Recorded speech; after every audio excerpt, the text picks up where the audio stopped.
So the final subject, I want to talk about Hakim Ziyech, because I know you've got so much love for this player. We're just speaking about Reece James and how much love you got for him, but I think maybe that's eclipsed by Hakim Ziyech. And luckily now we had to wait a little bit to see him finally start this season, but those two games against Krasnodar and especially against Burnley were incredible. I mean, just I'll give you the floor now to talk about Hakim Ziyech, because he looks so much an impressive player and is going to add so much to our attack. Yeah, I mean, this is a guy that I've always wanted us to sign, and I knew that the qualities he would bring and why it'd be important for us. I mean, I always say this. I did a video on Eden Hazard replacements like a few years back.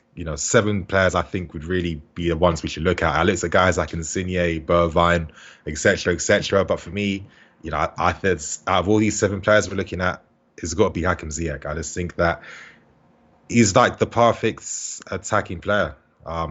His work rate isn't considered enough, but I mean, the guy's a pressing machine.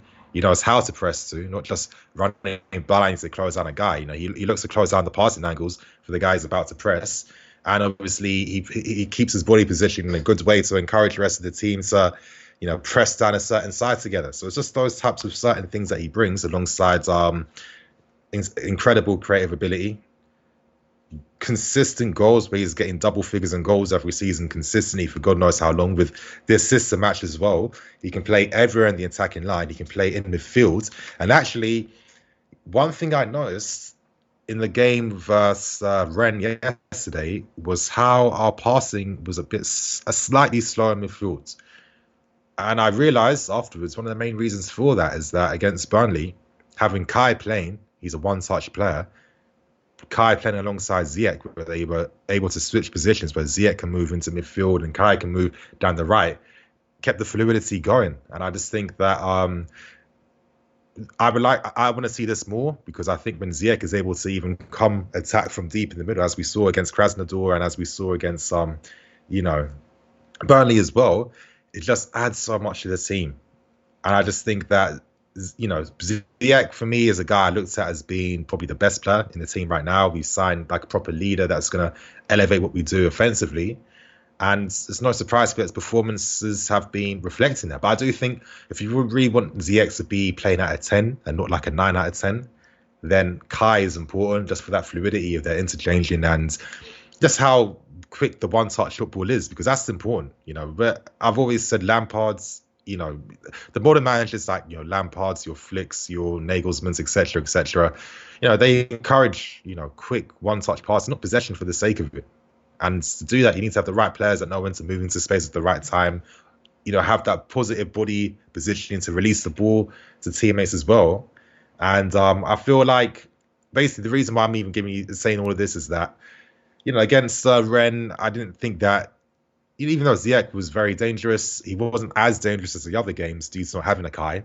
And maybe in the future, instead of maybe using like a Jorginho in midfield, who I think didn't help because his passing isn't accurate. And it's funny because when I see Kansé playing switch balls for days, finding his man consistently 9 times out of 10, that's always dismissed. But when Jorginho finds a player 1 times out of 10 with a switch ball, that's just always just accepted for some reason. I just think that with maybe Ziyech playing in the middle alongside Mason Mount and then alongside Kansé behind, with maybe moving Hudson or Pulisic to the right wing, would be probably the thing I would do whenever someone like a Kai or someone isn't in the team. Because I just think that unfortunately, I don't think your Jorginhos and Covers, even though they're good players, I don't think they're on the same level now in this 4-3-3 team with the other guys, in my opinion. With Ziyech was last night, looking at his sort of average positioning, and of course he was mostly starting on the right. He mostly spent most of the time on the right for a 4-3-3. But he spent a lot of the time in that, as you've said, drifting centrally and that fluidity of movement within that front three in possession, and it really helps us. And that was something we were speaking about going into the season was, how are you going to stop this team if you're playing against? Unfortunately, we haven't seen Pulisic as much as we want this season because of injury, but. Even Hudson-Odoi, I was massively impressed with Hudson-Odoi's movement against Krasnodar. I think he was getting up to some really interesting positions, and I think that Ziyech could find him as well.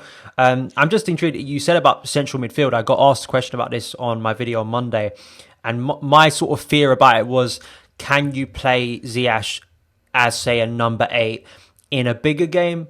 Is it a better ploy to use him there in a Burnley type game? You know, because I do concern defensively if you have a free with Ziyech there as well. You know, do you concern with that? I know what you mean. I don't, not really, because again, because I've always been such a massive fan over years. You know, I've watched games, I've read a lot about him. Obviously, every time the highlight clips, I'm seeing what he's doing. Obviously, Twitter, YouTube, watching the games on Sky too when I can. You know, Ziyech is someone who's known for his offensive work rate, so I don't feel nervous about him playing centrally. I wouldn't feel as nervous of him playing there as I would Kai Havertz. I think maybe Ziyech knows how to press better, to be honest. And as I said, you know, throughout his Ajax career, he hasn't played exclusively down the right. You know, he kind of moves to that position maybe like the final few seasons. A lot of times he was playing on the left-hand side. He was playing in the middle in a midfield three. You know, this is a guy that isn't just like some traditional cam. You know, I think that those old school cams, they're gone now. I don't think we'll see them back anymore. He's a new style of attacking player. And as I said, I think him playing midfield is no different to Kai, to be honest. Yeah, it'd be intriguing to see because, of course, Kai sadly testing positive for COVID, and we don't know how that's going to have the knock-on effect, you know, in terms of illness and stuff. I mean, hopefully he'll be back following the international break, but, you know, we don't know. And as well, injuries to other players, positive tests to other players. I mean, it's just a crazy season, isn't it? But with Ziyech, I mean, I think a lot of us, and I predicted myself that I thought I think he's going to be our chief sort of creator this year. Although he's got one assist so far. Was it the assist against Burnley? Wasn't it the last goal? That was his first. I think he's got like one assist, 2 goals basically. And if you count his friendly against Brighton, you can say another assist there. I mean, I think it's getting him onto that left foot, isn't it? And we're finally starting to see, for 2 games in a row now, we've seen Reece and Ziyech on that right side, and I think that's an exciting thing, isn't it? Because we wanted to see that sort of movement, and we're starting to see it. Of course. I mean, I think, I mean, you know, like for me, I always knew it was coming, because this is why we signed these guys specifically. We weren't going to bastardize their game. You know, we just had to wait for them for everything to just work, to have these guys actually fit. For one thing, was there going to be a big difference? But I mean, to be honest, it used to frustrate me how maybe short-sighted some of the criticism was, because we were complaining about things like, the midfield, and I'm not seeing any improvement. And I'm just thinking, well, you're not seeing the improvement because you're still seeing Jorginho and Quavo in midfield. You're still seeing Emerson and Alonso playing. And, you know, Lampard's not buying these guys to incorporate how Emerson and George are going to be in the future in this team.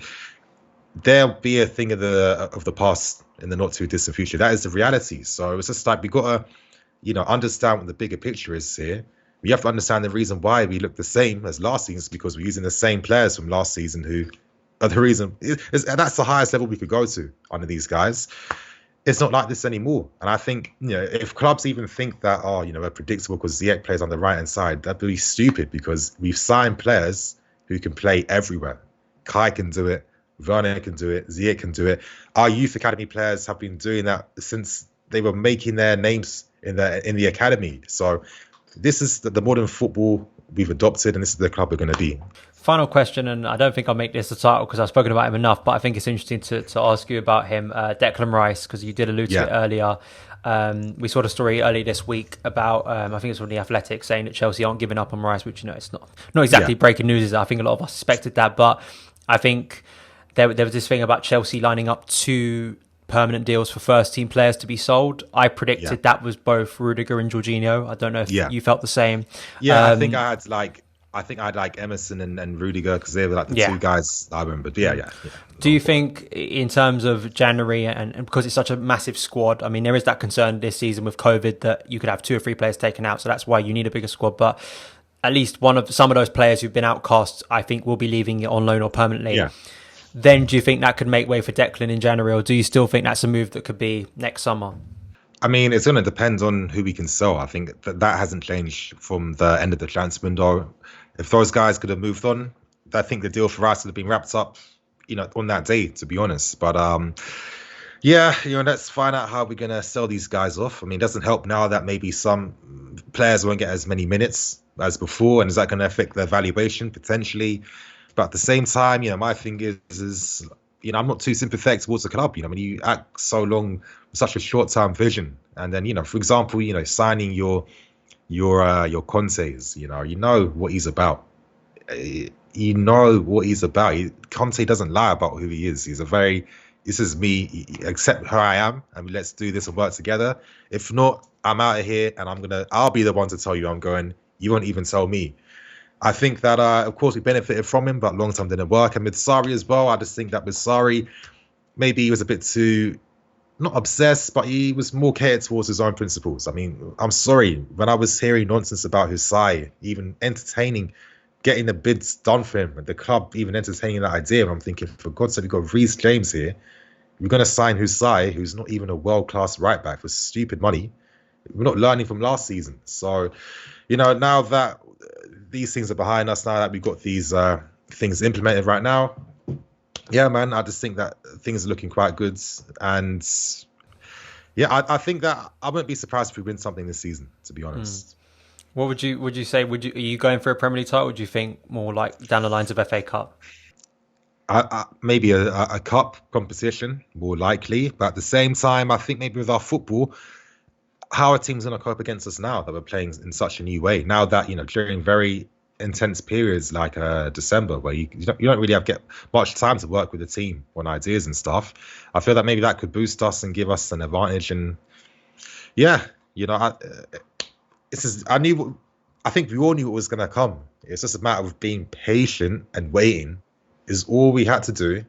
And now it feels like all the criticisms are now. I'm sure if you try to find those accounts who on talking all their nonsense, they probably deleted all those tweets now anyway. So yeah, things are looking good.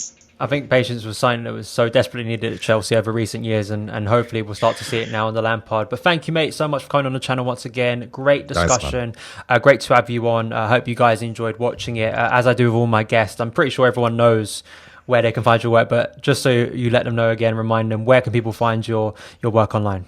So if you guys want to find me on Twitter, that's at NiiNiiFC, and of course on YouTube, Blue Lines TV. Obviously, if you want objective, thorough discussion, that's some care and thought behind it.